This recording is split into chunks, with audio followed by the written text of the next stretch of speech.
katika jina la Yesu.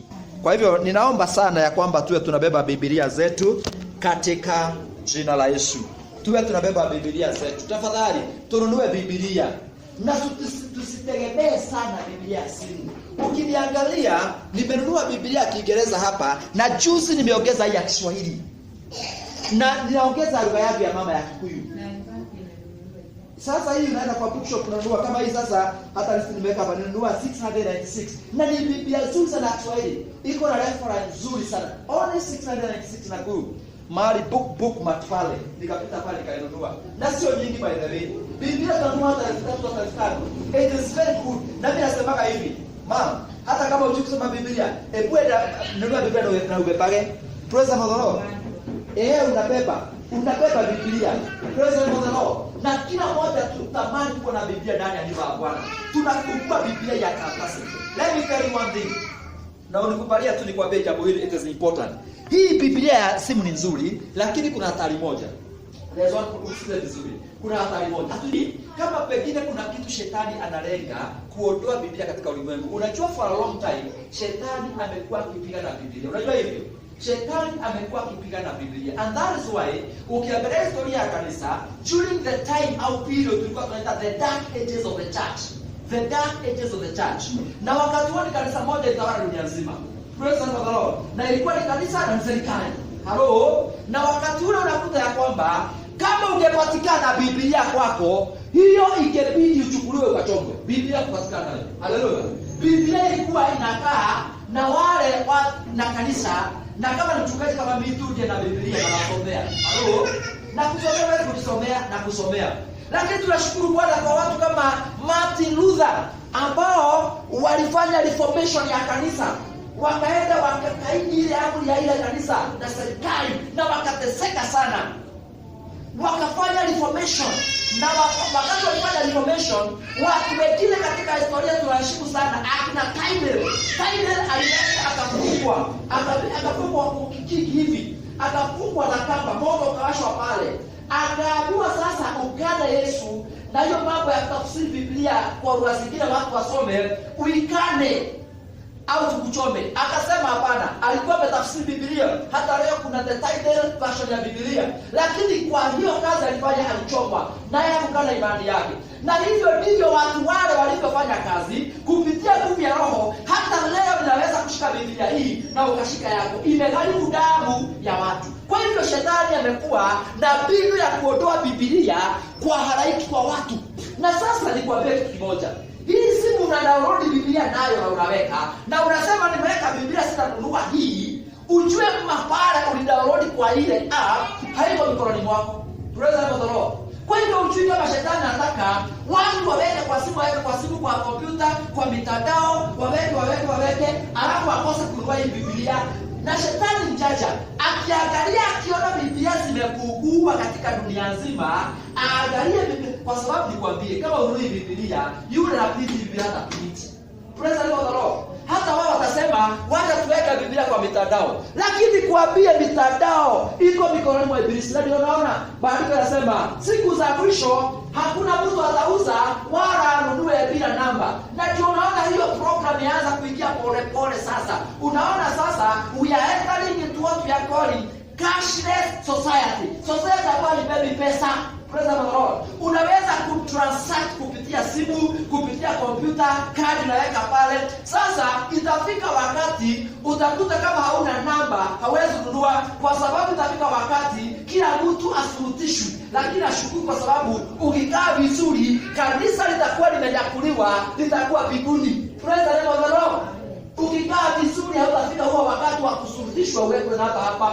Hiyo microchip nilikuwa nasoma na nikaona kampuni ya Toshiba ambao wanatengeneza hizi laptop, unaona wametengeneza hiyo microchip, wanasema it is as small as a grain of sand. Nika microchip kadogo sana katawekwa hapa. Unasimama mbele ya kompyuta hivi, unasoma mambo yako yote, kama ulishafungwa unasoma DNA yako, kila kitu, pesa benki inaonekana, ukisema tu pale mambo. Kwa hivyo tunafika hapo. Na kwa sababu hiyo system na hiyo mipango iko na Ibilisi na iko na the Antichrist ambaye sasa anaandaa dunia na ili alete chaos, alete mambo mengi na ili tutake mfalme mmoja wa dunia nzima atawale. Hello? hizo system ambazo tumeweka simu, tumeweka Biblia. Hizi surveillance camera unaona watu wanaweka sana. Wacha nikwambie, ni Biblia ya Ibilisi, ni teknolojia ambayo mpinga Kristo anakuja kutumia kwa sababu ataongoza dunia nzima hapo mahali pamoja. Kwa hivyo atataka makamera na masystem za electronic ambazo zinaona dunia mzima na hii inaweza kutawala. Praise the Lord. Kwa hivyo hizi simu za hizi Biblia za simu, wapendwa, wacha tuanze kuerevuka. Vile Roho Bwana anatusaidia. Nunua hii Biblia. Hata ukiingia kwa pago, hakuna mtu atazima simu. Halo. Kwa hivyo naweza kuingia kwa pago na Biblia hii yangu nimeficha na niingie kwa pago na niendelee kusoma Biblia. Lakini nitategemea simu wakuja nikwambie. Safaricom wakitaka kuzima simu yako ukiwa nayo watazima. Kwa hivyo wewe una simu lakini juagi si yako. Halo. Wewe una simu lakini juagi si yako. Simu inaweza kuzimwa. Halo. Ile app una download ile Biblia. Na ilikuja hizo app zote ziondolewe. Halafu nakimbia kwa bookshop. Nataka Biblia unajua. Unafanya nini? Sio tukana Biblia. So, wacha tujitahidi wapendwa. Tujitahidi kila mmoja. Naomba tu. Kwa sababu niko hapa nilee kanisa. Na ninalea kanisa la siku za mwisho. Na ni lazima tusikie sana kutoka kwa Bwana anatuambia, wacha tununue hizi Biblia katika jina la Yesu. Amen. Nunua hii Biblia. Nunua hii Biblia. Usitamani sana simu. Go buy this Bible. Na ukikaba wewe, mimi najua lugha 3. Najua Kiingereza, najua Kiswahili, najua Kikuyu. Already sasa Mungu amenisaidia. Niko sasa na ya Kiingereza, niko na ya Kiswahili. I have these Bibles. These are mine. Na mimi niko mshauri nipatie na Biblia hiki. Sasa na masharo yangu ya mama. Hello. In case nyumba yako ichomeke, utashangaa sana sitaenda kutoa pesa ile kwa nyumba. Utashangaa sana sitaenda kutoa zile nguo zangu nzuri. Kama in case nataka kutoroka. In case ni nataka nitoroke. Kila kitu tutafikiria Biblia zangu iko wapi? Hapa. Kama ni Mungu niponye Biblia zangu hapa. Hello. Mahali nitaenda nikipumzika hivi, Biblia itafungua. Praise the Lord. Na tununue Biblia na tuwe tunazisoma katika jina la Yesu. Sio Biblia tutakuweka. Read the word of God. Let me tell you this. Wakati unasoma neno what you are doing, it may not make sense that you are reading. Mimi nimejikuta nikisoma Biblia, nasoma kama ni John. Nasema I want to read the first letter of John. Nasoma tu. I just read and enjoy. But let me tell you what I have to realize. Wakati unajikuta kwa hali ambayo inahitaji ile neno ambalo ulisikia, wewe uliposoma haukujua kuna mahali hapo mtakatifu aliliweka. Praise the Lord. Sasa unakuta unakaa hivi, umejikuta kwa hali au masala sikia neno linaanguka. Umekumbushwa neno kwa maandiko. Unaenda unafungua neno unasema na nimesikia neno linaanguka kwa moyo. Nilisoma wapi? Unaanza kutafuta. Unakuta linakunetea kwa hali hiyo. Jana wakati nilifika nyumbani nimechoka hapo. Nilikuta nafikiria mambo katika maisha yangu. Kuna mambo nataka Mungu afanye clear. There are things I want God to make clear in my life.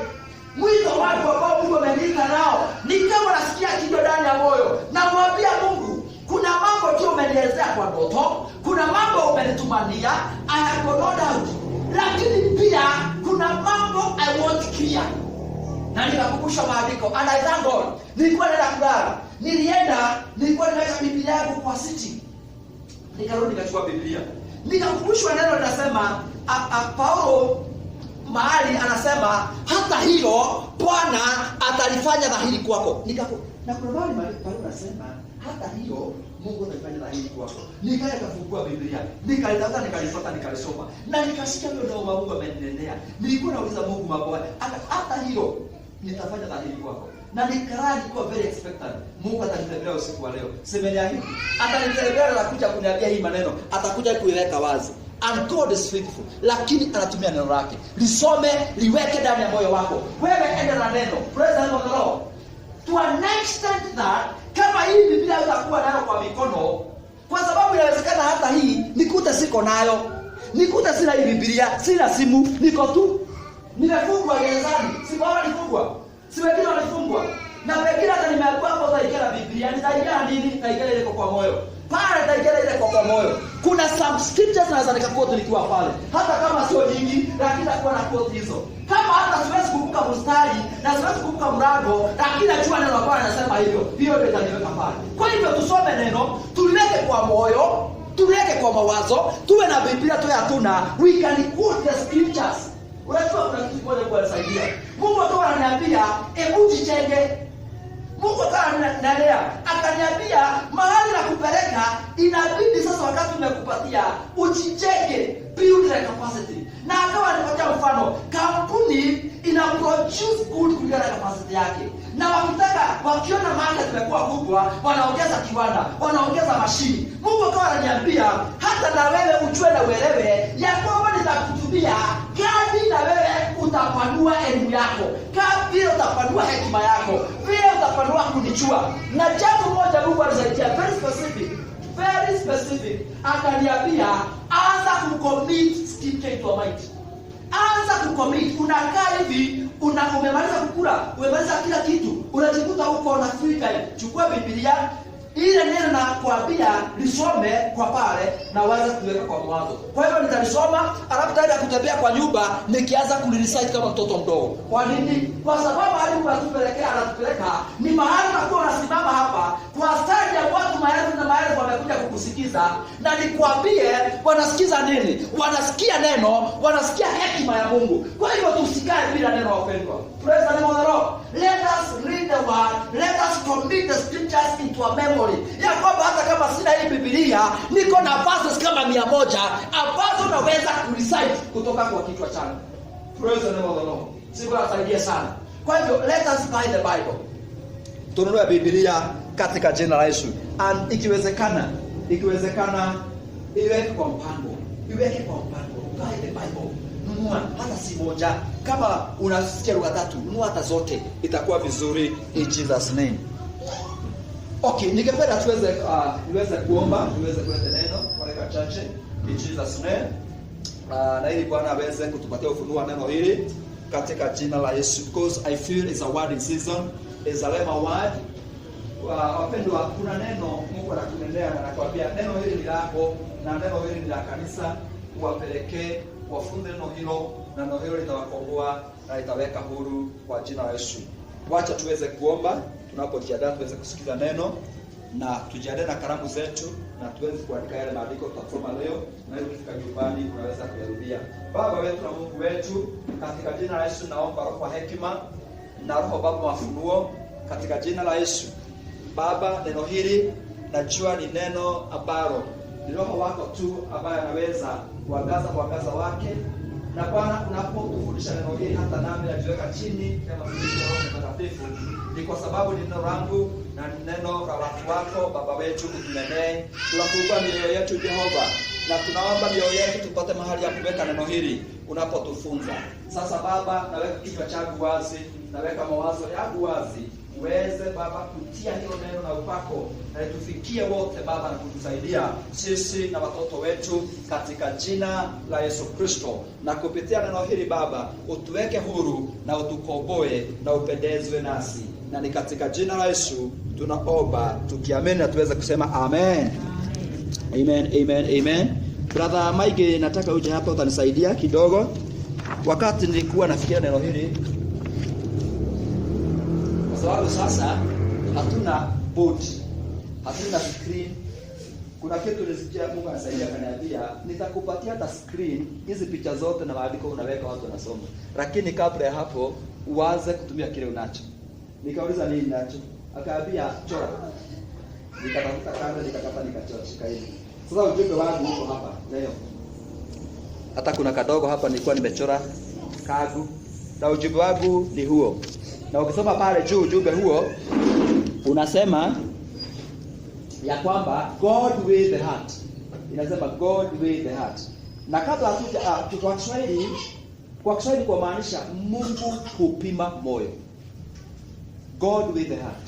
Mungu hupima moyo. Ukiona pale kile nimechora, ningetaka niulize Wambui, nini nimechora pale? Ukiona hiyo picha nini hiyo? Nini hiyo nimechora? Wewe unaona nini? Soma hiyo picha kwa sababu ujue unakuja na picha. Hiyo picha nini nimechora pale? Wewe unaona nini hiyo? Okay, wacha niulize nani anajua nini Mike? Tupige hiyo makofi. Leo ni Bible study na ni mafundisho hivi. Ni ratili ameona vizuri. Kile kimechorwa pale ni ratili. It is a way balance. Unajua siku hizi tumezoea hizi digital, lakini niamua kuchora hii. Na ukiona hii ratili nimechora hapa. Na nimesema Mungu hupima moyo. Kwa hivyo ujumbe wa leo tunataka tujue kitu kimoja. Ya kwamba Mungu ako na ratili. Hatujui ratili hiyo Mungu anatumia inakaa na gani, lakini tujue Mungu ako na nini? Na ratili. Na ratili ya Mungu huwa anapima moyo. Ukiangalia hapa upande huu nimechora moyo wa mwanadamu, umewekwa kwa mizani. Sasa hii ratili ya Mungu ameweka hii ni moyo wa mtu. Na upande huu mwingine ameandika God standards. God standard kwa Kiswahili kumaanisha nini? Ni kumaanisha vipimo za Mungu. Vipimo za Mungu. God standard. Kipimo cha Mungu sio kipimo cha mwanadamu. Mungu ako na vipimo zake. Tujue Mungu ambaye tunayemwabudu ni Mungu wa vipimo. Praise the Lord. Na Mungu kama ni Mungu wa vipimo, he is a God of standards. Na mimi naona hata kampuni ikianzishwa inaweka standard. Na unakuta hata kuna there is a body, international body ambayo inakuja tembelea kampuni. Wanaangalia vipimo, wanaangalia usafi, inaitwa the ISO, International Standard Organization, ISO. Unakuta kampuni iko na ISO, uangalie. Kampuni unakuta iko na kitu inaitwa ISO certified 2001. ISO certified 991. Yaani International Standard Organization imekuja na inaangalia zile vipimo mmeweka, zile standard kama ni kampuni ya kura, ile usafi ya ile vyakula wamepima, mashini zenu wamepima utendaji kazi wenu na wamepitisha standard iko sawa. Praise the Lord. Dunia iko na viwango. Na kwa hivyo vile dunia iko na viwango, wapendwa na sisi tuwe na viwango na Mungu wako na viwango. Hata katika ndoa zetu, katika familia zetu, lazima tuwe na viwango. Praise the Lord. Ya kwamba ninaweka standard ya ndoa ambayo inastahili. Na kanisa kama hili na mwili wa Kristo lazima tujue kanisa lazima liwe na standard. Na kuna ile standard Mungu ameweka ya kanisa. Na lazima tujiulize, are we operating within the standard of God? Tunafanya kazi katika zile vipimo za Mungu. Wakati Mungu anakuja kupima kanisa, tujiulize anapima nini ndani ya kanisa? Anapima wingi wa watu? Anapima zile suti mmevaa? Anapima ile ploti mmejenga? Anapima no. Lakini tujiulize, wakati Mungu anaangalia vipimo vya kanisa, achukue kanisa kama hili, aliweke kwa mizani. Upande ule mwingine anaweka nini yeye? Anaweka nini ili balance? Sasa leo tunaangalia God with the heart. Mungu anapima moyo na ana vipimo zake. Na niseme hivi wapendwa, kabla sijaendelea, ili Mungu akutumie na ili Mungu anitumie na ili Mungu atumie kanisa hili, wapendwa, hatutatumiwa tu kwa sababu sisi ni kanisa. Hautatumiwa tu kwa sababu wewe una sauti nzuri ya kuimba. Hautatumiwa tu kwa sababu unajua maandiko. Kabla Mungu hajamtumia mtu yeyote, kuna kitu kimoja Mungu anafanya. Na Mungu hawezi kutumia mtu hajajaribu. I want to tell you that because I'm preparing preachers. Amen. I'm preparing watu ambao watamtumikia Mungu. Kwa sababu ndio umeketi hapo au yaketi hapo, ukuje miaka 5, miaka 10 kanisani na wewe kile kilicho ndani yako hakitoki na wewe utamtumikie Mungu. Mimi nikiwa hapa, mimi ninalea kile kiko ndani yako na ili kitokee umfanyie Mungu kazi. Praise the Lord. Na nikwambie, kabla Mungu haja kutumia na njia yoyote, kabla Mungu haja kutumia, kile atafanya, Mungu wako na standard zake. Hata wakati tunachagua wake wa kuoa, wachumba, unakuta mtu ameandika list ya standards. Unakuta mtu ameandika list. Hata mimi wakati nilikuwa nataka kuoa niliandika. Hata kama zingine Mungu alikuja akasema hii ni upuzi. Kwa sababu na yako na baba yake. Amen. Lakini maandiko nasema nataka mke mrefu, nataka unakuta unaandika. Nataka mtu anamuogopa Mungu. Unaandika watu wanasema nitapima mke wako na maneno ya mdomo nione. Na kweli tulipima, hata mimi nilipima. Hata kuna wazazi tulikuwa na hapa nikawaambia siku moja kabla sijawa mtu wangu nilipima mambo kadhaa. Kwa sababu na viwango. Hata Mungu vile vile kabla Mungu akuchukue na akutumie na njia kubwa. Praise the name of the Lord. Ni lazima Mungu akuchukue na akupime na viwango vyake, akupime na viwango vyake, aone kama unatoshea hizo viwango. Kama haujatoshea, unarudishwa jikoni ya Mungu, kuna jikoni ya Mungu. Praise the name of the Lord. Unapikwa huko, alafu anakuchukua na kuweka kwa mizani, anaona kama viwango imefika. Sasa leo tunataka tuone ni nini Mungu anapima ndani ya mtu. Kwa sababu Mungu anapima. Hiyo ni ya pili. Na leo wakati nilikuwa naomba, nikahisi ndani ya Roho wa Bwana ananiambia ya kwamba leo operation ni operation ya Roho Mtakatifu. Amen. Ya kwamba Roho atatembea kila moyo na akili. Hakuna kitu kizuri kama kusikia ulimwengu wa kiroho vile unasema. Na nikawa nalilia Bwana sana. Hata wakati nilikuja hapa asubuhi, nikawa nalilia Bwana nikamwambia wakati atembea ndani ya nyumba yako na akili ukipima. Gai, kuona kidini wako yako. Utaona nini? Kwa sababu leo ni siku ambayo Mungu anatamani apime moyo wa kila mmoja na ili akubarikie kadiri na kile kiko kwa moyo. Praise the name of the Lord. Mungu anabariki kile kiko kwa moyo. Maandiko inasema moyo ni mdanganyifu. Praise the name of the Lord. Moyo ni mdanganyifu kuliko vitu vyote, na moyo una ugonjwa wa kufisha. Ugonjwa wa kufisha ni ugonjwa ambao unaua. Kwa hivyo maandiko yanasema moyo wa mtu ni mdanganyifu. Na moyo huana na ugonjwa, na ugonjwa huo ukiendelea sana, mwisho wa ugonjwa huo unakuwa mauti, si mauti ya mwili. Halo, hii mwili itakufa mara moja na itazikwa na mambo yake itaisha. Lakini hii moyo, hii nafsi, hii roho ambayo ulipewa, ambayo ilitoka kwa Mungu, itamrudia Mungu. Na ikimrudia Mungu, itawekwa kwa ratili. Na ikionekana haijafika kiwango ya kuingia mbinguni, itawekwa jehanamu. Na hiyo ndio kifo. Na hiyo ndio ule ugonjwa wa kufisha. Na ni kifo cha milele.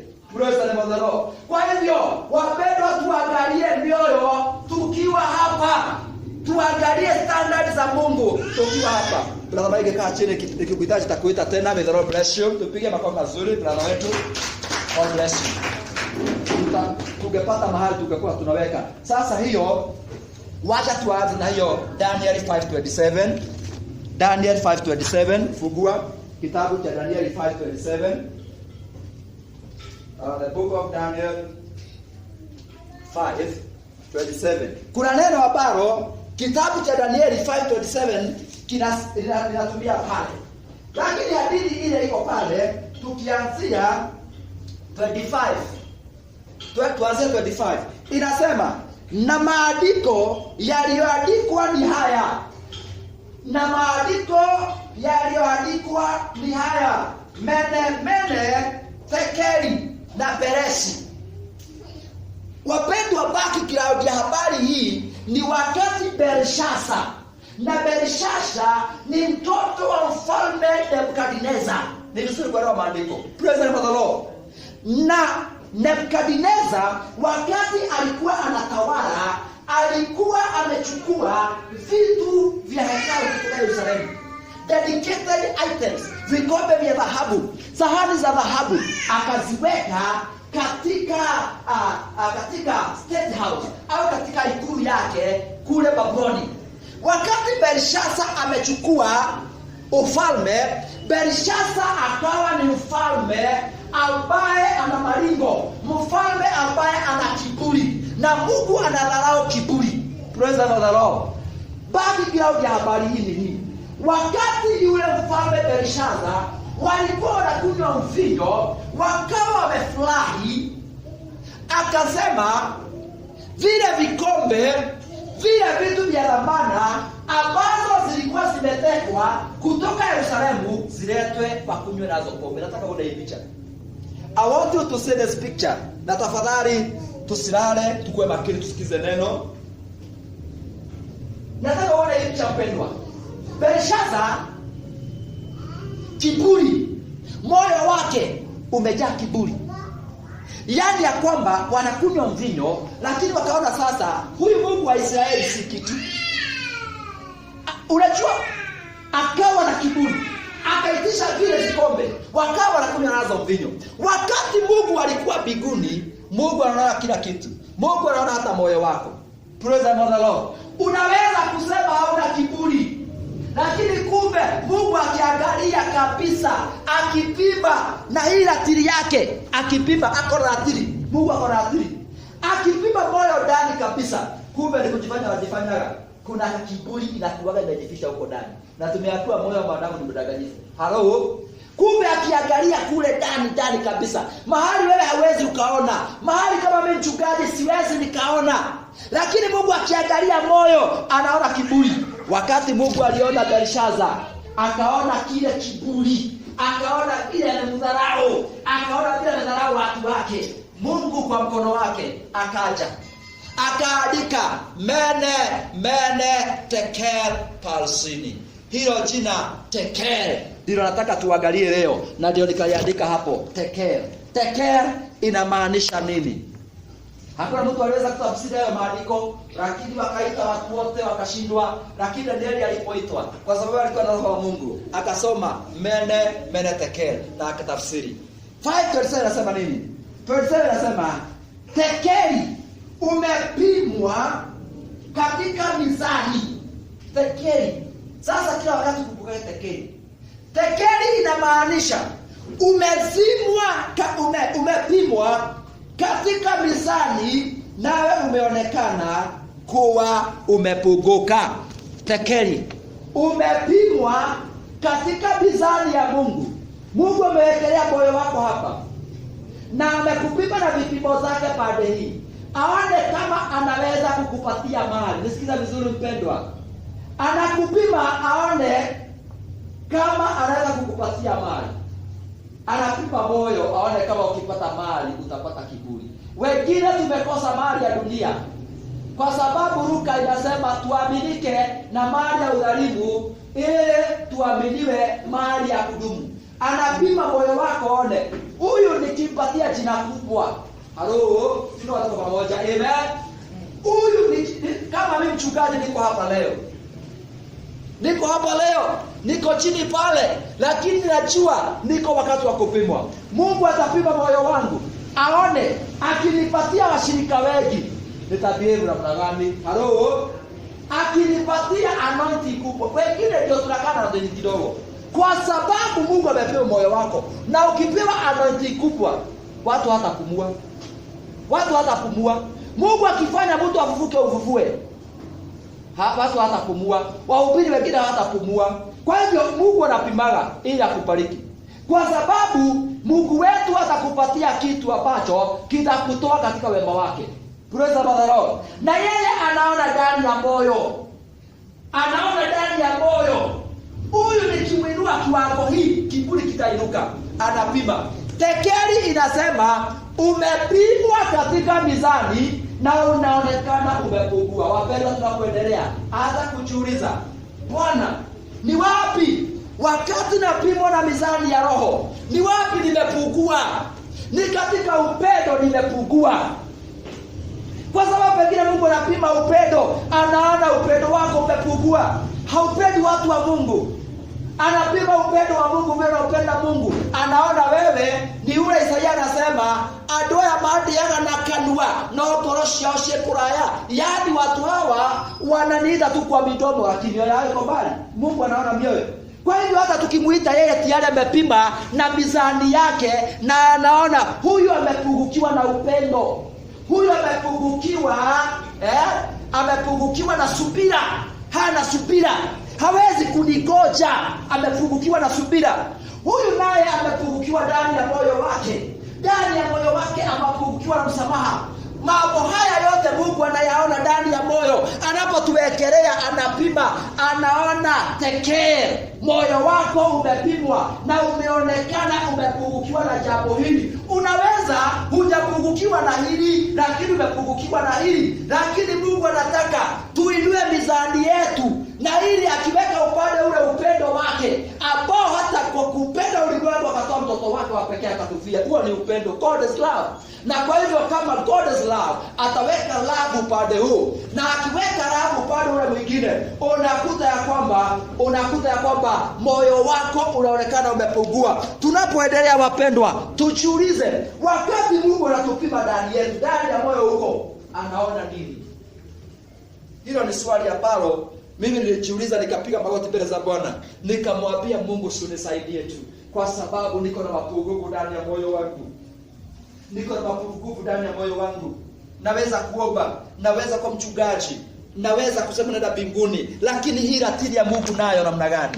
Akinipima anaona nini wapendwa? Anapopima mdomo wangu anaona nini? Hebu tuingie in the Bible, in the book of Psalm 51 verse 6 uone.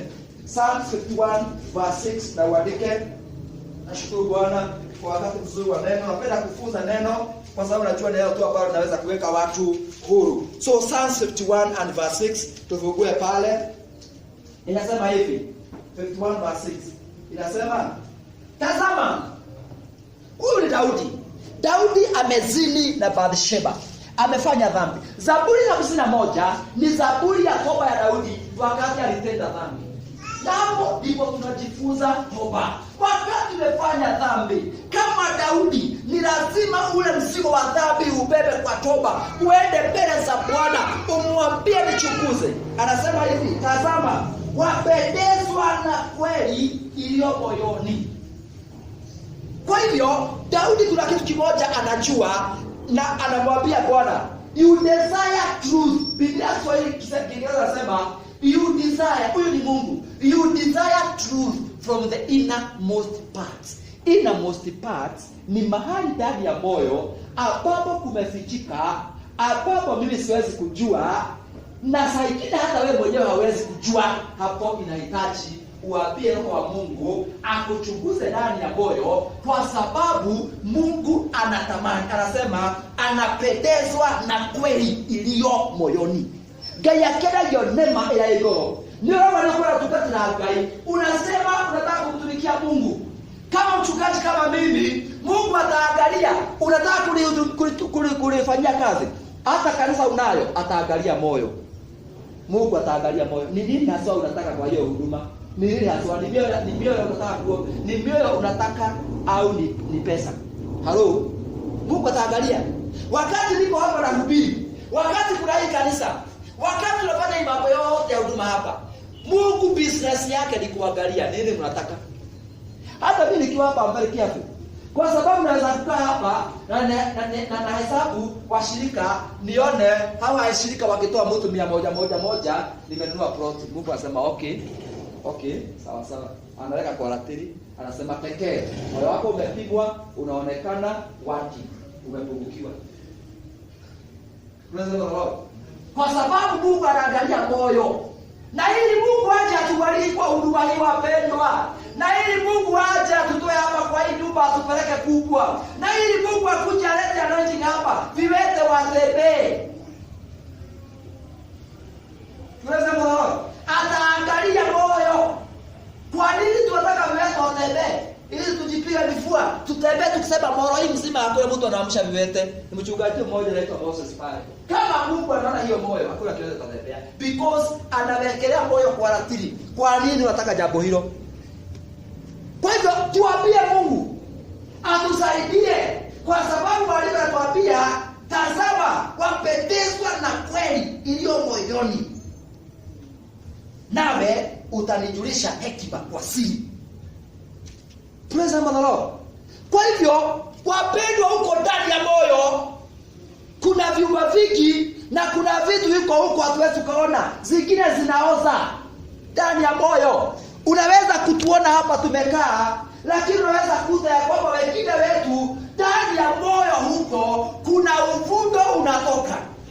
Kwa sababu nikwambie, Mungu asikii harufu sisi ambao tunasikia. Mungu asikii harufu ile tunasikia sisi. Yake ni ya kiroho. Tukiwa hapa tunainua mikono mbele za Bwana, yeye ananuza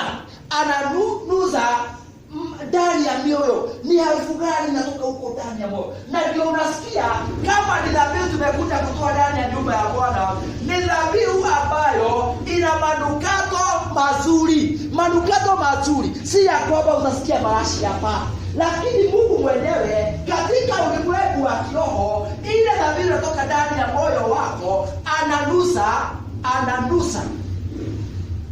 Praise the Lord. Ananusa ile dhabihu ya moyo, ananusa. Ukienda mbele za Bwana na moyo msafi, ile harufu inatoka huko ni harufu nzuri, harufu ya kupendeza, naye Mungu anakaribia madhabahu yake, na ili akuja chukua ile dhabihu, watu wanabarikiwa. Lakini tukikuja mbele za Bwana, wapendwa, hatujashughulikia kule mioyo ndani, kule ambapo hakuonekani. Kama hatujashughulikia kule, na Roho wa Bwana anaona, na ndio nakuza tunaweza inua mikono, tukaweka keyboard, tukacheza vizuri, Roho wa Bwana anaweza kukaribia, kwa sababu pale kuna machukizo, pale kuna kubebana, pale kuna matusi, pale kuna uchungu wa moyo, pale kuna vinonda ambazo hazijapona.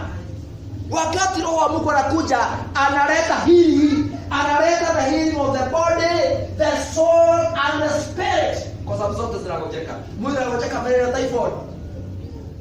Mwili unagojeka kansa. Lakini kuna pia magonjwa ya nafsi. That your soul is wounded. Pengine mke wako amejeruhi. Pengine marafiki wako wamejeruhi. Kuna mambo inajeruhi mioyo, na wote tumeshajeruhiwa. Lakini Mungu anatamani ya kwamba yeye ambaye anasema anajeruhi na anafunga, tumwambie, pengine kuna jeraha bado limebaki ndani ya moyo wangu.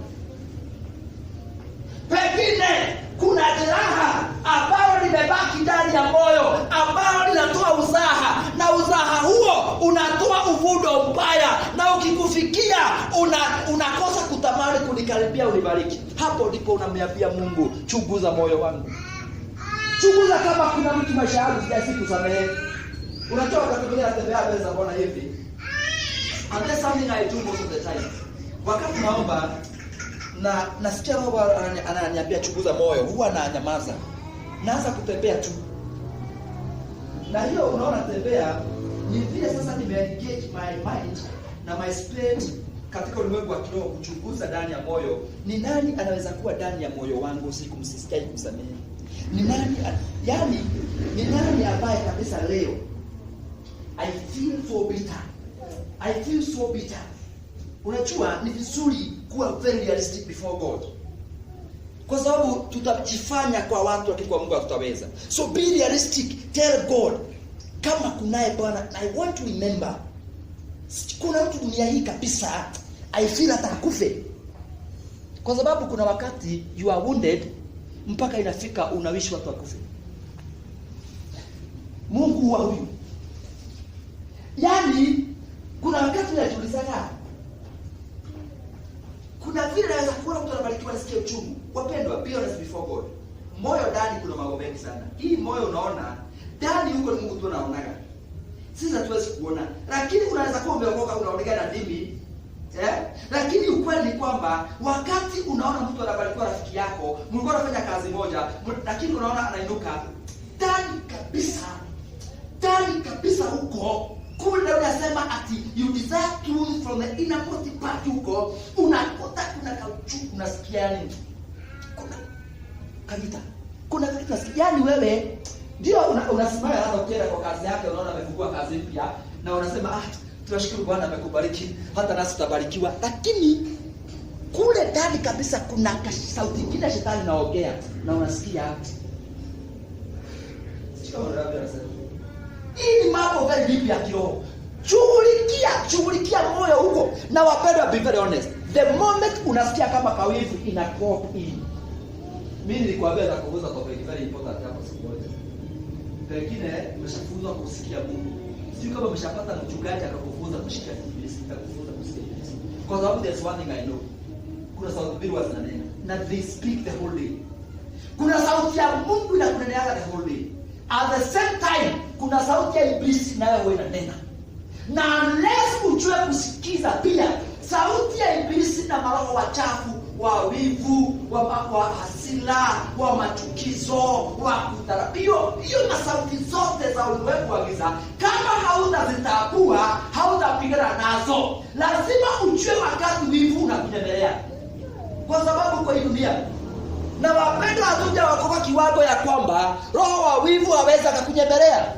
Utaona mama na nguo mpya, utasikia kitu, lazima ujue hiyo nimesikia si ya Mungu. Mungu nisaidie. Sijui nani amefika hiyo level.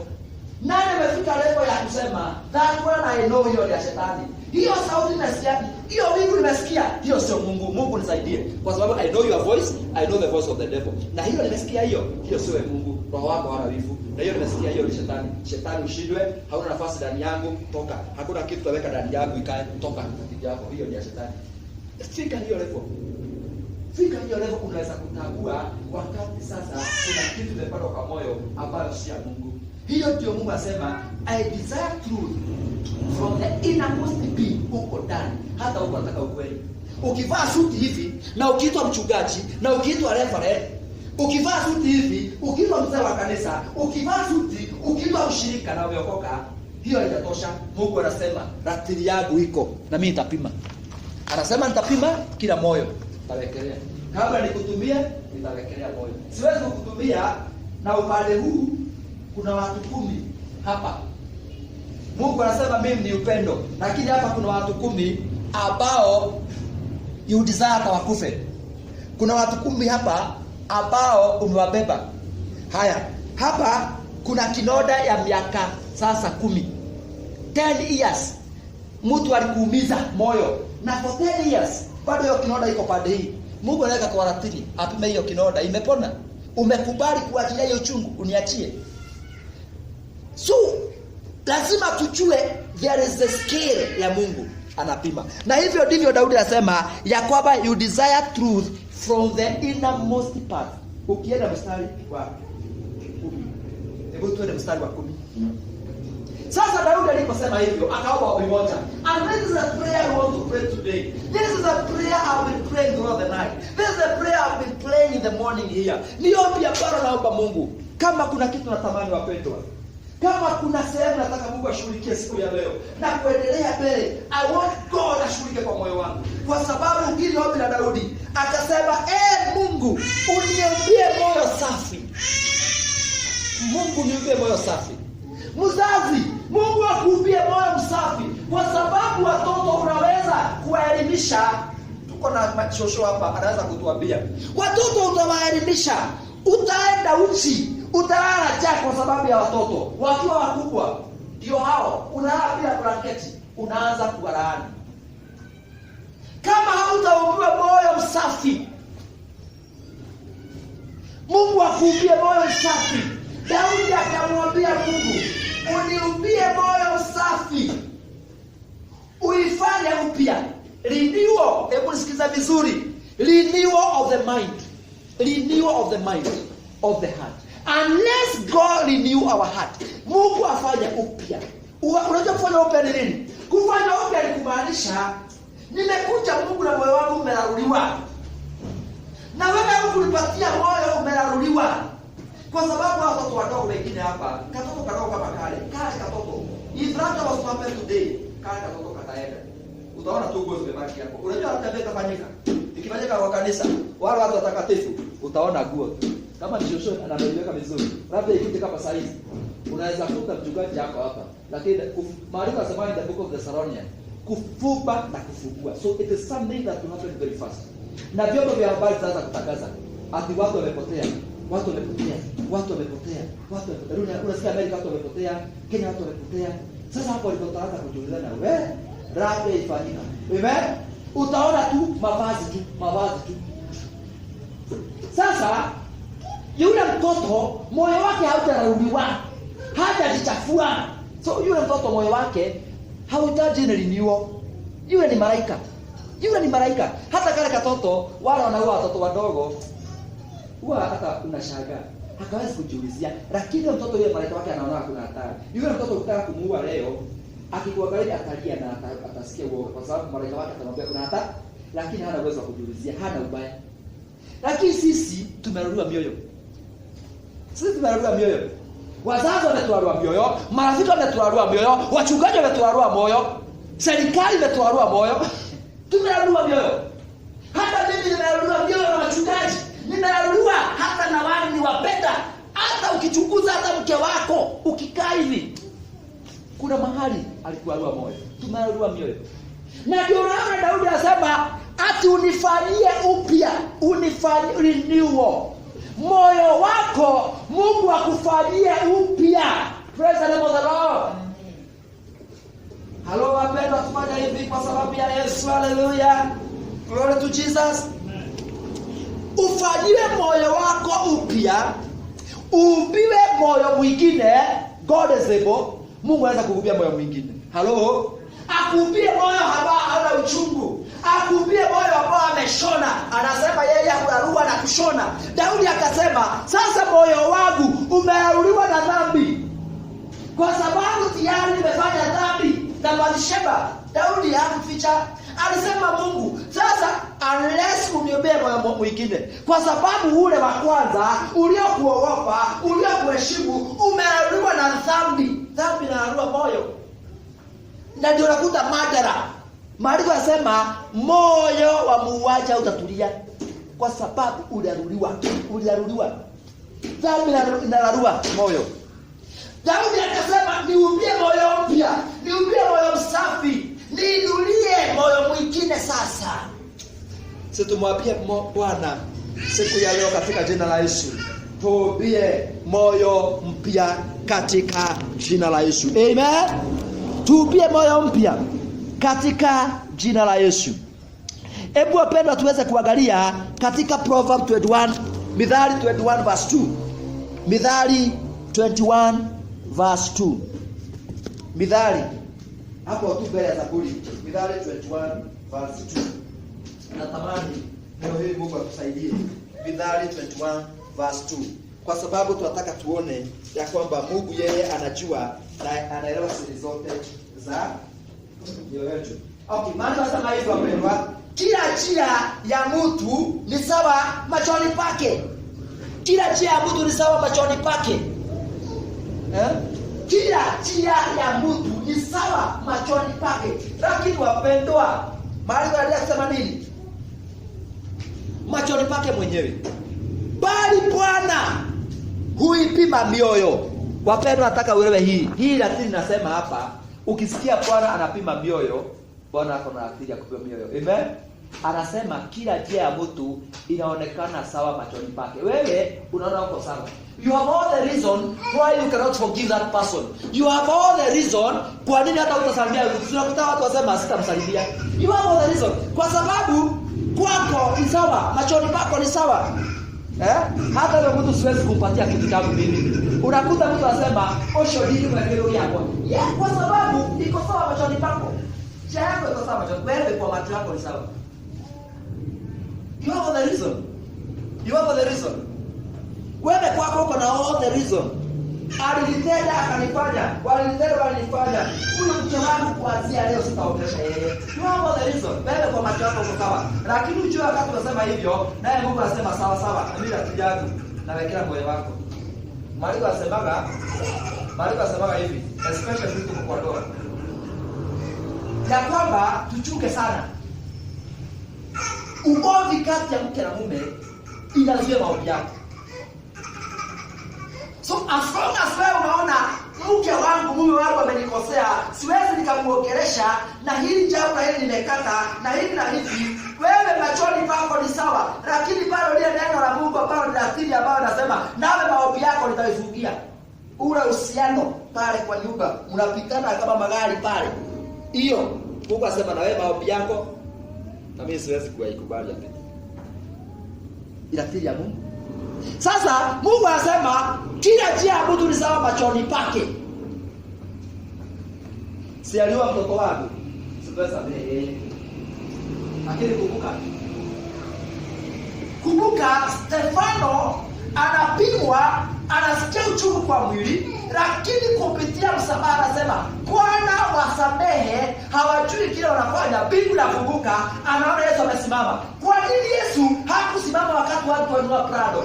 Kwa nini Yesu hakusimama kusimama wakati watu walicheka magorofa, lakini wakati mtu wake anateseka na anasema siwezi kukaa na imani na hao watu, siwezi kuwabeba mahali naenda, siwezi kufikia, nimewabeba, ndio wananitesa, nasikia uchungu, lakini Baba wasamehe. Yesu anasimama, anasema simameni mbingu mzima, kuna shujaa moja anaingia hapa na hawezi ingia bibi ikiwa imeketi. Wanasimama, kuna mateso unapitia hii dunia, watu wanakuchukia, watu wanakudharau, unazidi kuwapenda, unazidi kuwaombea, nayo bibi inasimama, muangalie shujaa pale.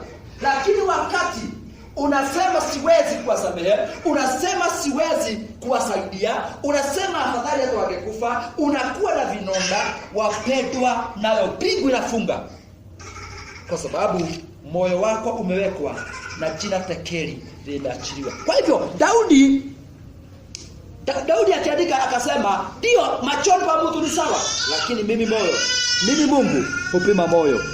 Wapendwa, wacha tumwambie Bwana anapopima moyo, wapendwa, tukute ya kwamba mioyo yetu ataona hii ni mioyo imebondeka, hii ni mioyo imesamehe, hii ni mioyo ambayo inatamani tu ya kwamba kama kuna kitu shetani ameficha kule, kama kuna kitu shetani ameficha huko, kuna kawivu. Na naposema hivi, wapendwa, na kuongelesha, na mimi najiongelesha kwa sababu Roho wa Mungu akikuja, hata kujua mchungaji, by the way, hata kuda aliongea, hata kukuru alipeana chakula, nikiangia hapa na mimi Roho Mtakatifu alihudumia. Kwa hivyo niangalie, na nitakuwa na ubiri hapa, lakini tukiona kanisa la wachungaji wengine akona washirika 50 na niko na washirika 2, nasikia moyo unaumia. Mungu anasema mpaka wakati utakosa kuumia ukiona wachungaji wengine wamebarikiwa, nitakubariki. Halo, Mungu anisaidie, glory to Jesus. Wakati utaacha kuona vibaya, nikibariki mtu na gari, nitakubariki na yako. Wakati utaacha kuona vibaya, nikibariki mtu na biashara yake, nitakubariki na yako. Praise the name of the Lord. Kwa hivyo ni neno ambalo linakata kuwili, linakata upande huu, linakata upande huu mwingine. Hata na mimi nakwambia Bwana, kama kuna kiburi, pekine wapendwa, pekine anakuhubiri hivi, lakini Mungu akinipima na ajabu, na ndio hata bila muomba Mungu, niko nimepiga magoti kulia, nakwambia Mungu, ukiona kasoro na ajabu utanizio nibariki, Bwana siondoe. Kama unaona ile siku nitapata washirika 1000, niweke magari nje, washirika wabarikiwe tuje kazi kubwa, wakati huo kiburi tainuka. Mungu, si afadhali hata yache, si afadhali basi tukae hivi tubarikiwe? Tunaweza ni Mungu. Kwa hivyo unamwambia Bwana, chunga moyo wangu, hebu nikupe maono, napenda kutumia mfano wangu, kwa sababu pengine nikitumia wako au nitumia mwingine, pengine atasikia hii mahubiri pengine kwa Facebook unasema na mchungaji nimepotea maneno yangu akaitumia, kwa hivyo atanitumia mfano wake. Na sio kitabu. Mimi napenda kuomba Mungu, na mimi ndio ninaambia Mungu nisaidie kile kinaweza kunizuia. Kwa hivyo nilikuwa nimemwomba Mungu, nashukuru Bwana kwa sababu mara nyingi nikiomba Mungu huwa anajibu. God talks, God speak.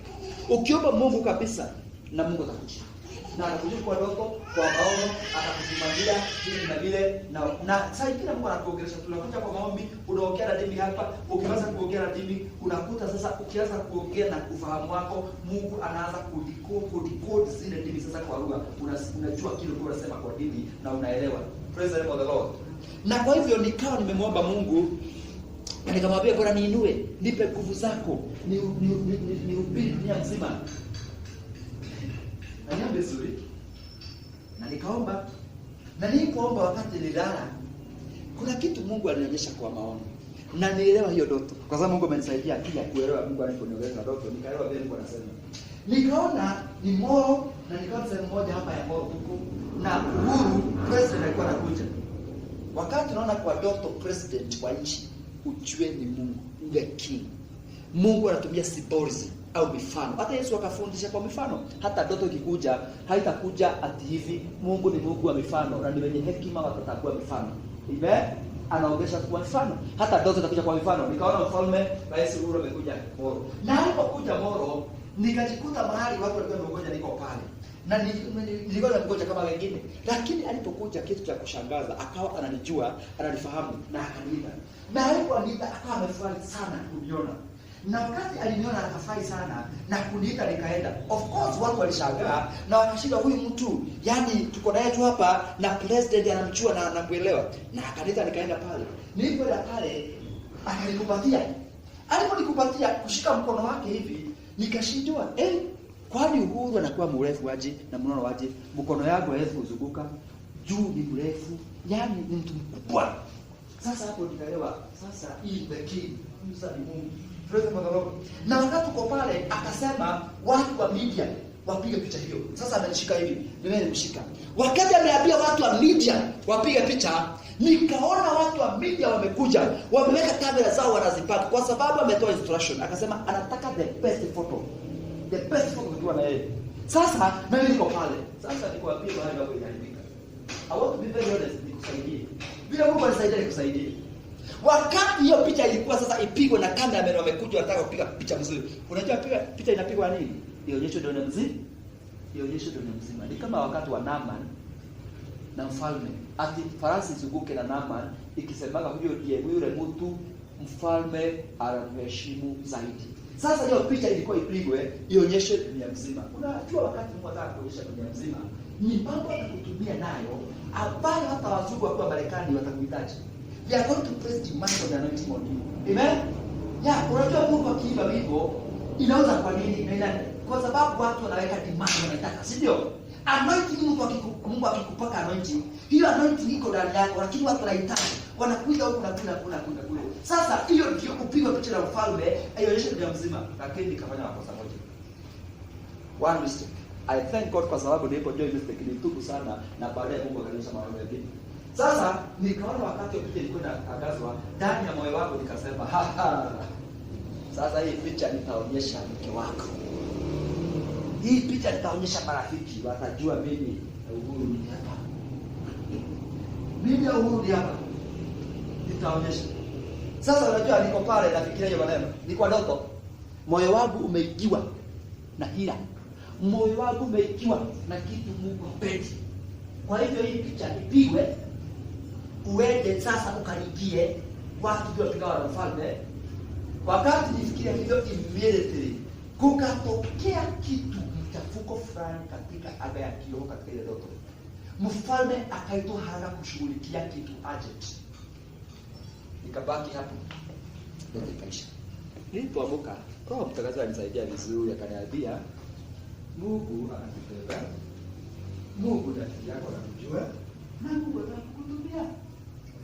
Lakini udili, kuna kitu Mungu anataka udili nayo wakati atakuinua. Anapokuinua zaidi na wewe unashuka zaidi. Kwa hivyo akili ya Mungu inaelewa hivyo. Akikuinua sana na wewe unashuka sana. Yani increase in me as I decrease. Praise the Lord.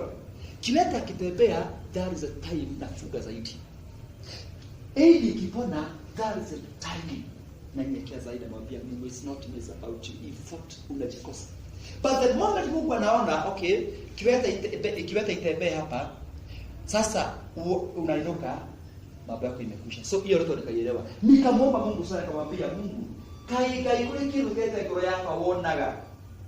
Kai kulika mwitu, yani kuna kitu bado unaona ndani ukininua Mungu nitaliga. Na wakati huo ndio nidarodi wipo ya Jerusalem anasemaga ati kai tugakuharanya imara marira ige ile waparaidie ta Saulo ikigotiga gai tutikauma waku. Hiyo iko nachezaga hapa ndani ya machozi. Na pia Mungu sitoka kwako. Mungu hata unainua sitoka kwako. Wale walikuwa marafiki wangu, kama hawajatoka kwa njia ya Mungu, bado watakuwa marafiki wangu hata kama wana viatu. Amen. Kwa sababu naweza kuinuliwa leo. Mzee kama wewe anaongoza ibada hapa. Sasa nikiinuliwa, nikianza kwenda nabo, nikianza kufanya nini? Sasa naona sasa hapa nataka sasa watu ambao wamesoma, nataka watu sasa wako na sifa nzuri kuliko za mzee, nataka sasa watu ambao yani naweka sasa standards zangu, natoa zile standards za Mungu. Na Mungu anasema okay, na mimi hizo standards zangu ukiziondoa naondoka nazo. Sasa tunabaki na nyumba, mnaweza jenga nyumba kubwa ya ghorofa. Unaweza nunua plot nyingi na kujaza kanisa na magari, lakini huko pekee yako hamna Mungu. So, wacha tuangalie ndani ya mioyo wapendwa. Praise the Lord. Tuangalie huko ndani kumejificha kujificha, kwa sababu Mungu huwa anaona huko ndani ambacho kumejificha. Wakati niomba Mungu sana na nikatubu sana na nikamwambia Mungu, moyo wangu ulikuwa unachunguza, mimi nataka kutumikia tu. In fact hata pesa nataka dada. In fact nataka unibariki na mambo mengine huko ile nilete. Kwa sababu mimi tangu mwanzo stakagi nitoe kwa kanisa nipeleke kwa mambo yangu. Na upaka sana nitoe kwa mambo zingine nilete kwa kanisa. Praise the Lord. Kwa hivyo nikamwambia Mungu nichunguze. Na kweli Mungu akachunguza na akachunguza.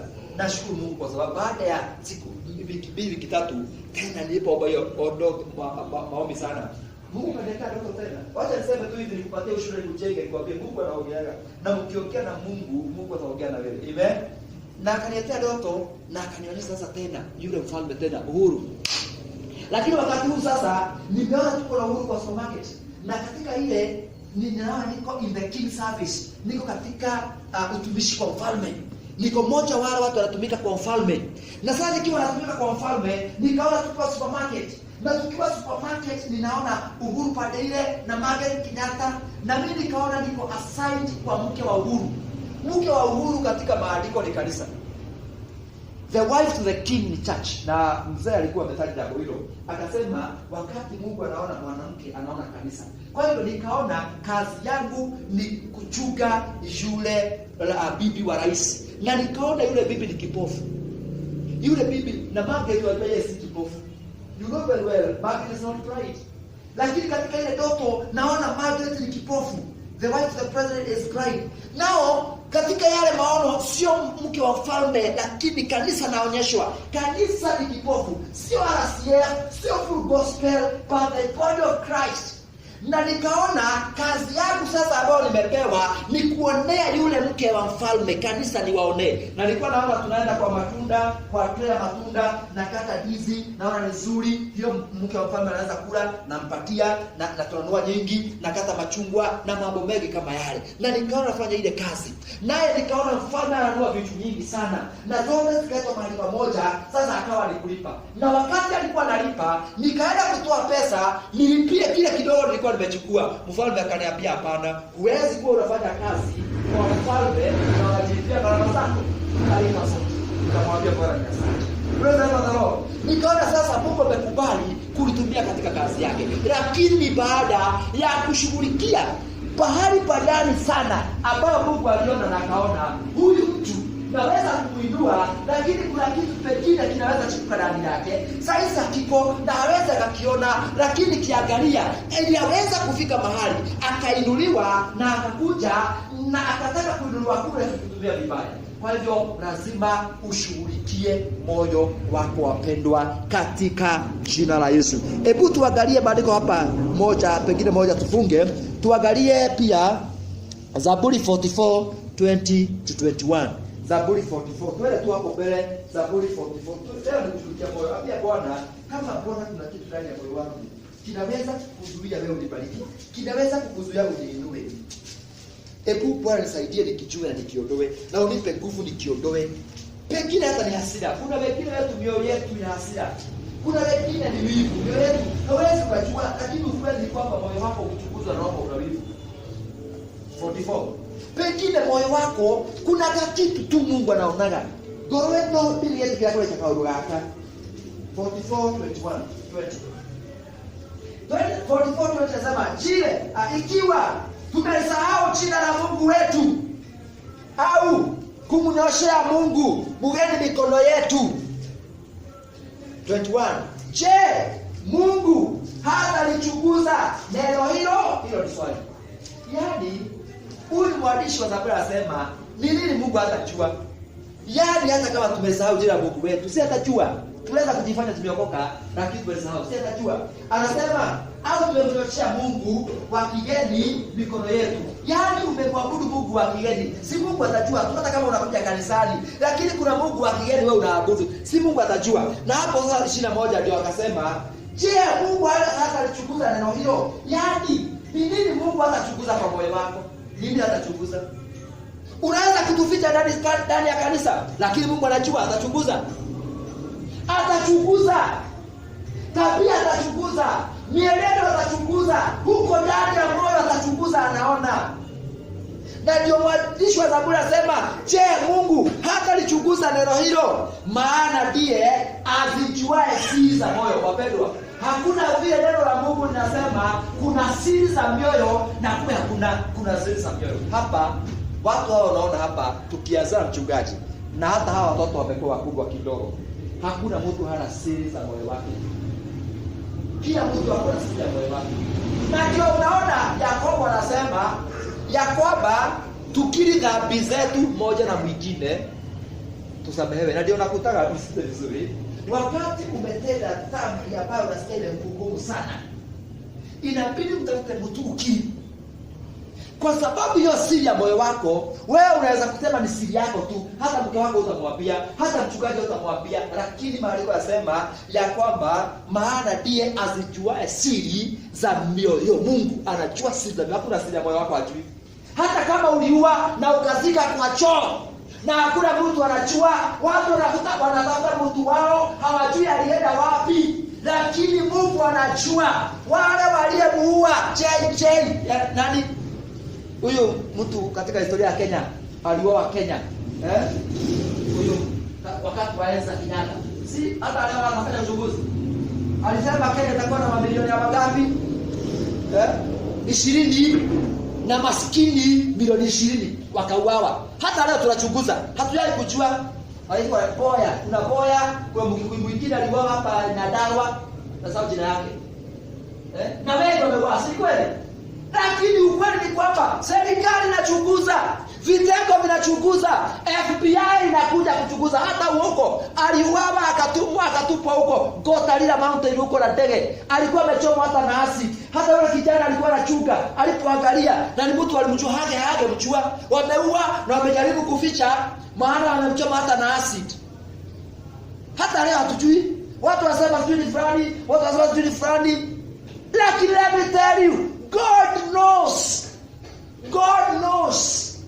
Na anasema atakuja kufichua siri hizi. Biguni tutajua nani alimuua. Tomboya. Nani alimuua huko? Nani alimuua nani? Wale wote wameua kwa sababu anazichunguza siri zote. Hata wewe. Hao ni hao. Hata wewe. Hii tusiri mingi iko ndani ya moyo. Tudhambi mingi iko ndani ya moyo. Hii kutosamehe iko ndani ya moyo. Hii kuchukia iko ndani ya moyo.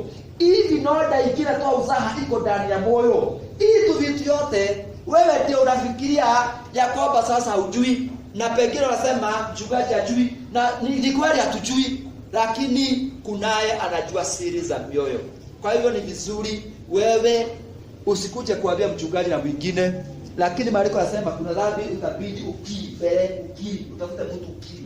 Either your spiritual mentor, umwambie hapa iko hivi na hivi, ili hiyo mzigo iondolewe.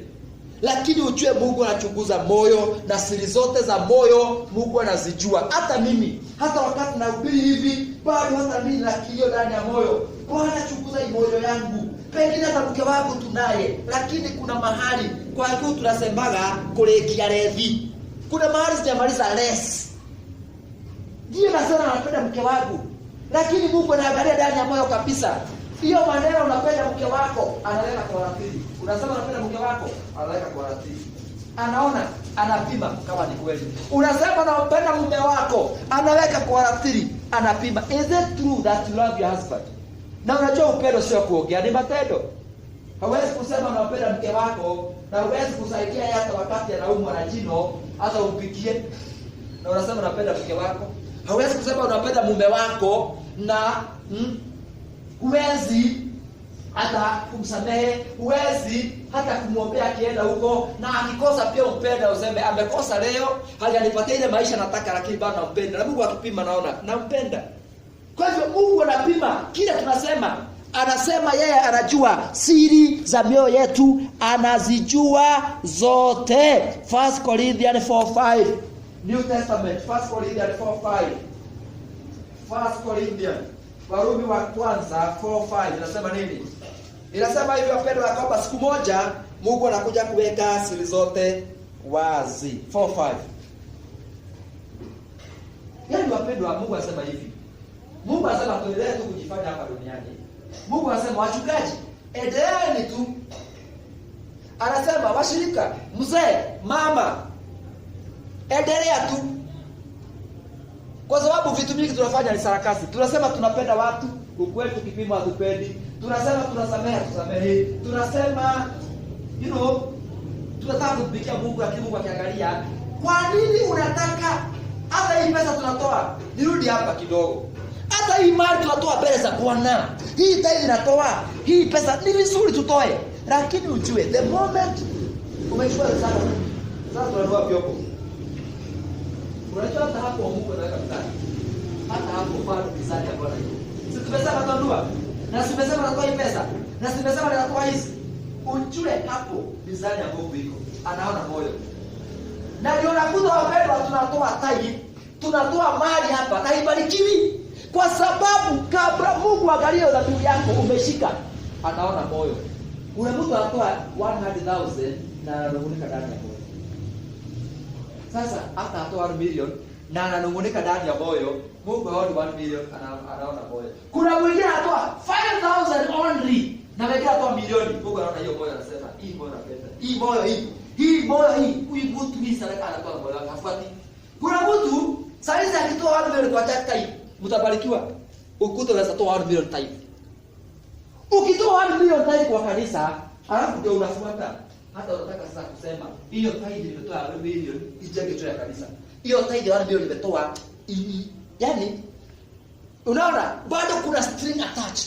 Umetoa lakini sio sadaka ya kuteketezwa. Ndani ya moyo wako sio sadaka ya kuteketezwa. Sadaka ya kuteketezwa inaugua, inaisha, huwezi kuiona tena. Kwa hivyo nikitoa 100,000 kwa mtumishi fulani, hiyo imeisha hivyo.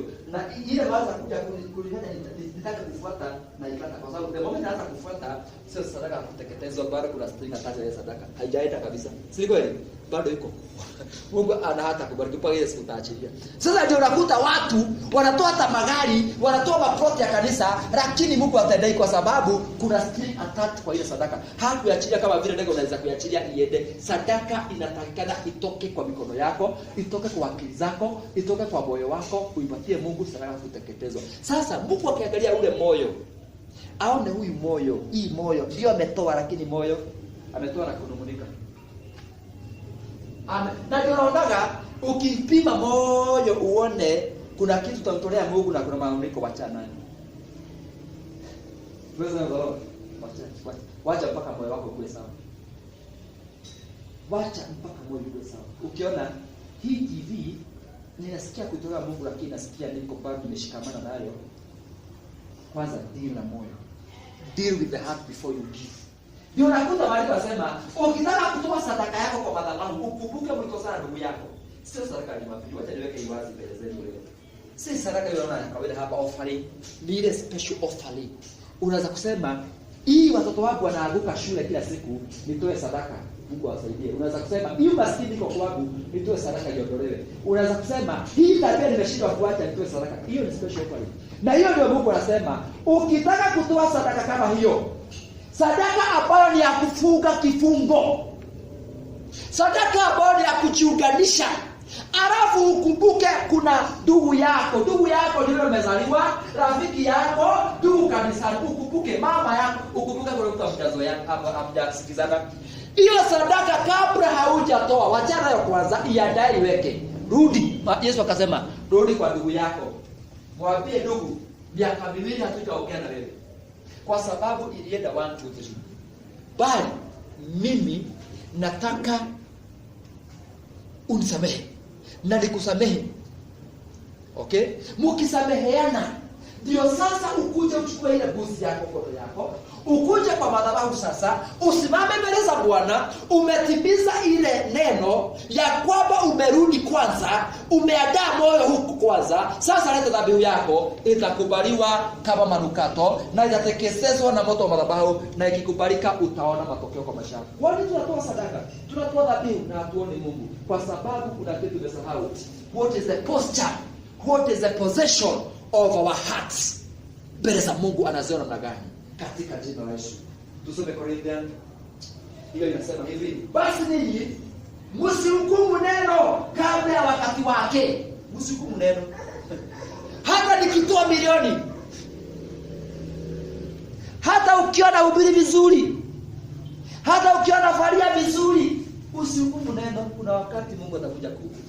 Maandiko yanasema basi ninyi msihukumu neno kabla ya wakati wake. Hata ajapo Bwana, mpaka Roho wa Bwana aje na ile tani. Hii msihukumu, mgoje. Unaona hii praise and worship wanaimba hapa, wanaweza imba na sauti nzuri, wacheza vinanda wanacheza vinanda vizuri, lakini ujue kuna jicho la Mungu linaangalia beyond sauti. Kuna jicho la Mungu linaangalia beyond kucheza kinanda vizuri, linaangalia kule moyo, ibada hii nani anayetolewa. Maandiko yanasema don't judge. Unaweza kwenda kanisa uone watu wanaimba vizuri sana, don't judge. Mungu atakuja kujaji na matendo. Tunaweza kuelewa. Maandiko yanasema msihukumu neno kabla ya wakati wake, hata ajapo Bwana, ambaye atayamulikisha, sikiza, ambaye atayamulikisha yaliyositirika ya giza, ambaye atayamulikisha yaliyositirika ya giza. Kwa hivyo kuna mambo kusitirika ni kufichwa. Bwana anasema msihukumu nini, kwa sababu nyinyi mnaona, lakini kuna mambo yamefichwa katika giza. Hiyo hamwezi. Anasema wakati nitakuja ndio nitaweka yale mambo yote ya giza katika nuru. Na hapo ndipo tutaona wazee walikuwa kanisani, wamama walikuwa kanisani, na ile video ikicheza usiku tutaona. Tunafikiria unaenda kulala, lakini kuna wengine wanaruka fence za neiba za kwao. Kuna wengine wanazunguka boma za watu wakiroga. Sitaona. Kwa sababu Mungu akikuja tutaona. Wakati huo ndio utakuja unamuuliza Mungu, na zile sadaka zangu zote nitoa kanisa ziko wapi? Inawekwa wazi. Moyo wako haukuwa sawa. Na ile kujitolea kanisa yote ilienda wapi? Moyo wako. Kwa hiyo tusihukumu. Wacha Mungu akuje hukumu. Praise the name of the Lord. Na ndio Mungu atusaidie hata kabla hatujachukua pale tukuchukue, tukuambie sasa kuja hudumu kwa madhabahu, si Bwana kwanza akumulike na animulike. Praise the name of the Lord. Tukubalie Bwana. Tusikuangalia tu tuseme na huyu mzee anaongea English sana, na huyu mzee anafanya vizuri, na huyu hapana. Wacha tukojee Bwana akuidhinishe. Praise the name of the Lord. Tuombe. Kanisa tuombe. Wanafunzi wakati wa mitume Maandiko yanasema wakafunga kukula na kunywa, waombe, na wakati walifunga kukula na kunywa, Roho Mtakatifu akaongelesha, tega sasa Barnabas na kwa kazi yako hapa nime. Kwa hivyo watu wale walikuwa wamefunga kula na kunywa, wajue ni nani sasa Mungu umechagua kufanya hii kazi. Kwa sababu Mungu anaona ndani ya moyo. Kwa sababu sisi nikikaa hapa niangalie niseme ya kwamba yule mzee anatoa pesa sana, si mzee akuwe pastor. Lakini sijauliza Mungu ambaye anaona beyond hiyo suti, anaona beyond hiyo pesa, anaona moyo. Siku nyingine unakuta kaza hii. Tuambie Mungu vile leo unasema ya kwamba ajapo Bwana ambaye atayamulikisha. Kumulikisha ni hivi, nitaamulikishe. Roho akuja amulike moyo wako. Amulikishe yaliyositirika ya giza na kuyadhihirisha mashauri ya mioyo. Na kuyadhihirisha mashauri ya mioyo. Ile kitu unafikiria ni yako huko ndani ya sebea huko, hiyo yote adhihirishe mashauri ya moyo. Moyo wako unakushauri aje? Moyo wako umeshauriwa aje? Hiyo akuje adhihirishe mashauri ya moyo wako, aweke wazi. Kwa hivyo kuna wakati huu ambao Bwana atakuja kuweka mambo hayo wazi katika, ndipo kila mtu atakapoipata sifa yake kwa Mungu. Hebu sikiliza, sio kwa watu.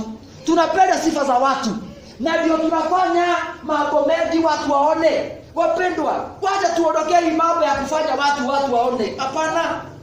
Kwa sababu Mungu anasema watu watatusifu, lakini itatupeleka mahali. Mungu anasema wakati ukifika atakapoipata sifa yake kwa Mungu. Kwa hivyo ile sifa watu wanatupatia, it doesn't matter.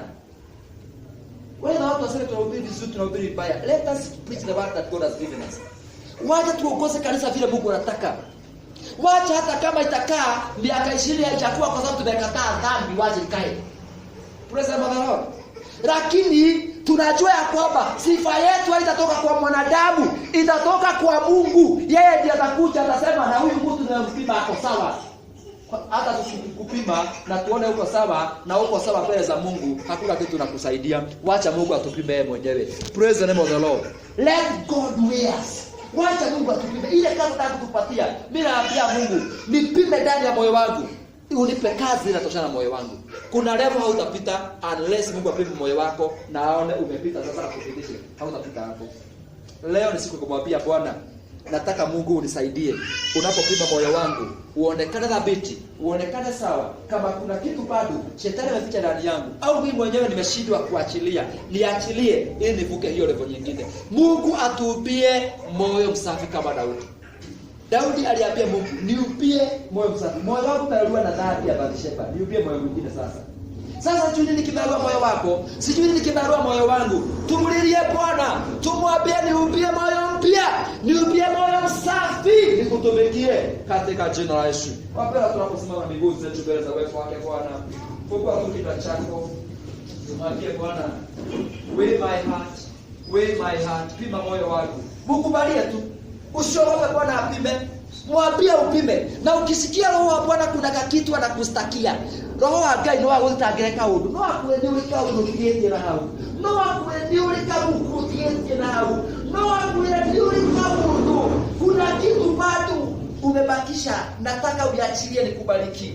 Mwambie Bwana nimekubali katika jina la Yesu. Baba yangu na ubiri neno hili under the anointing of the Holy Spirit, na mimi Bwana hata nami najua nahitaji sana kusaidiwa nawe. Baba nahitaji sana kusaidiwa nawe. Moyo huu wangu nataka usaidiwe nawe Baba yangu. Katika jina la Yesu Kristo. Oh my Father, my God, in Jesus name. Unapoweka ratili ndani ya nyumba yako siku ya leo, Roho wako unapozunguka na ratili ndani ya mioyo yetu, ninakuomba katika jina la Yesu Mfalme, ya kwamba Baba yangu nisaidie. Baba ambaye Roho wako ananistakia, Baba nikubali kuiacha leo katika jina la Yesu, na niweze kutumika na wewe Mungu wangu, maana utanitumia katika level nyingine bila kupima moyo wangu na ukaona ya kwamba uko sawa. Baba, kama ni kuchinua na kiburi, Baba ninatubu mchana wa leo. Oh my Father, my God, wacha nisionekane bali uonekane Baba yangu katika jina la Yesu. Kama ni wivu uko ndani yangu, chembe za wivu Bwana, ambapo nikiona wengine wakiinuliwa nitasikia vibaya Bwana, ninaomba ondoa katika jina la Yesu, ondoa katika jina la Yesu. Hata nami nimedharau hali hiyo, nimeikataa ndani yangu Baba yangu. Wacha kinywa changu Baba kibariki, wacha kinywa changu Baba kifurahi wakati wengine wanabarikiwa Baba yangu katika jina la Yesu. Kama ndani ya moyo wangu nikusamehe bado Baba, unaona ya kwamba sijapita kiwango cha kusamehe Baba yangu, nisaidie ya kwamba ninaweza kuwasamehe hata wale walionitesa, walionena mambo mabaya. Ninaweza kuwasamehe, ninaweza kuwaachilia, na ili Baba unipeleke hiyo level nyingine Baba yangu. Moyo huu wangu kama Baba kuna mtu nimebeba, kama moyo huu wangu kuna machukizo na machungu na vinonda Baba yangu, sifuge leo. Apia Bwana, fuga vinonda za moyo wangu, fuga vinonda za moyo wangu Bwana. Oh haleluya Baba yangu. Kuna maneno nisikia magumu, oh my Father, akaniumiza my Father. Kuna watu walinitesa Baba yangu, na kuomba Baba unisaidie kuwasamehe, nisaidie Baba kuwapenda Bwana, nisaidie Baba kuwaachilia Jehova. Oh my Father, tukumbuke leo, tukumbuke wote Mungu wetu, hata wake na waume wetu na hata jamii na familia zetu walitutenda mambo mabaya Bwana. Oh tukawabeba kwa mioyo yetu na pengine tukashindwa kuwasamehe. Leo Baba wetu, zunguka na dawa yako utuponye ndani ya mioyo, shera na dawa yako Ngai utuhonie. No sharamanto rodona zikali makuta tosalimiento rodona zereda katika jina la Yesu Baba yangu. Ponya mioyo hii Mfalme wa mbinguni, ponya mioyo hii Baba yangu katika jina la Yesu Mfalme. Fanya mioyo yetu miepesi kusamehe, fanya mioyo yetu miepesi Baba kuachilia. Oh sharamanto rodona, kwa sababu tutakutana mambo mengi Ngai, kwa shamba nyingine na watu wengine turumargai, hata wengine watatupiga Bwana, lakini Baba kama hatutaweza kuwasamehe kama Stefano, Baba wetu mbingu haitasimama kwa sababu yetu Jehova. Kwa hivyo Baba, tuandae tunapoelekea katika huduma ya mwili wa Kristo Bwana, unapotupeleka mataifa Mungu wetu Baba, osha mioyo yetu Jehova, ya kwamba hakuna kitu tumejishikilia leo Baba, tuko kliniki ya Roho wako, atushughulikie kwa dawa yako Bwana. Unasema Bwana ni kwamba hakuna dawa katika Gileadi Bwana, ya kwamba watu wako waende wakashauri mizimu. Baba, kuna dawa ndani ya nyumba yako. Wewe ndiye unayeponya mioyo ambao umejeruhiwa. Hata nami Bwana, wewe ndiye unayeniponya. Hata Baba, watu wako wewe ndiye unayewaponya. Kila mmoja wetu Bwana tuponye.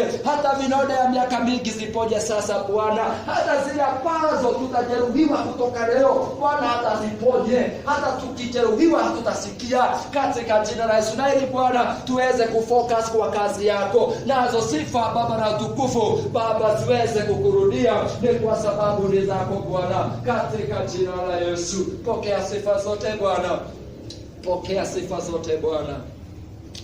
Moyo wangu wakutamani Bwana, moyo wangu wakutamani, moyo wangu wakutamani Bwana, moyo wangu wakutamani, moyo wangu wakutamani Bwana, moyo wangu wakutamani, moyo wangu wakutamani Bwana, moyo wangu wakutamani.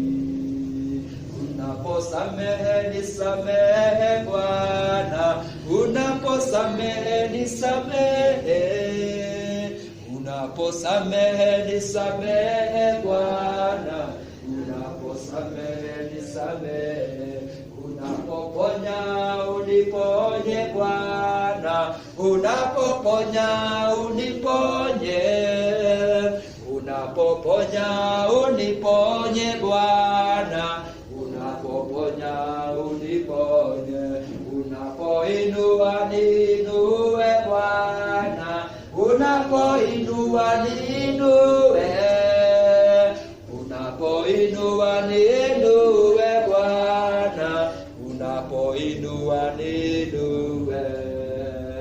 Moyo wangu wakutamani Yesu, moyo wangu wakutamani, moyo wangu wakutamani Yesu. Ndio mkono wako mbele za Bwana katika jina la Yesu. Baba wetu na Mungu wetu, mikono hiyo ni kujisalimisha mbele zako. Wacha Roho wako Bwana atuhudumie katika jina la Yesu. Mizani hii Baba yangu inapozunguka, Mungu wetu, tunakuomba katika jina la Yesu Bwana, ukubali mioyo yetu Mfalme wa mbinguni katika jina la Yesu. Utuponye Mfalme kama kanisa, utuponye Baba kama mtumishi wako Bwana, utuponye kama watoto wako Mungu wetu Baba, na ili tuweze kutenda kazi yako Baba. Ninaomba kuanzia leo furaha isiyo na kifani ndani yetu, amani isiyo na kifani ndani yetu katika jina la Yesu. Mizigo Bwana yote sasa ianguke katika jina la msalaba wa Kristo, maana Baba tuwe huru katika jina la Yesu Kristo.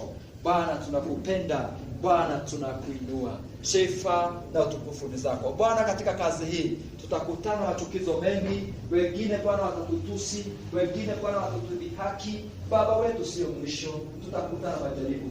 Tunaomba utulie mioyo kama Daudi, moyo mpya, moyo msafi, moyo mkubwa. Hata bado tukutana mambo gani Baba, haitatujalisha, haitaondoa focus yetu kwa kazi yako Mungu wetu, katika jina la Yesu Kristo. Bwana tupe hii neema ambayo ulisema tukipigwa na kofi upande mmoja tupatiane hili lingine Bwana. Hivyo ndivyo unatamani. Tunaomba neema hiyo kwa maisha yetu. Bwana unasema tuwasamehe maadui wetu, na pia Baba tuwaombee. Kazi ngumu gani umetupatia, lakini tusaidie Baba wetu katika jina la Yesu Kristo, na ili Baba wetu tuweze kufikisha mizani ya kipimo chako mahali Baba unataka. Tusaidie kusamehe, tusaidie Baba kuachilia, katika jina la Yesu. Nakupenda kwa utukufu wa jina lako Mungu wetu. Hata midomo hii yetu Bwana isaidie, na mili hii yetu Bwana isaidie leo unapotumulika na mwangaza wa neno lako na mwangaza roho wako. Na ni katika jina la Yesu Kristo tunaomba tukiamini, tuseme amen tunapoappreciate Bwana na makofi mazuri. Jina letu John, tunamatishie kwa jina la Yesu. May the God bless you in Jesus name.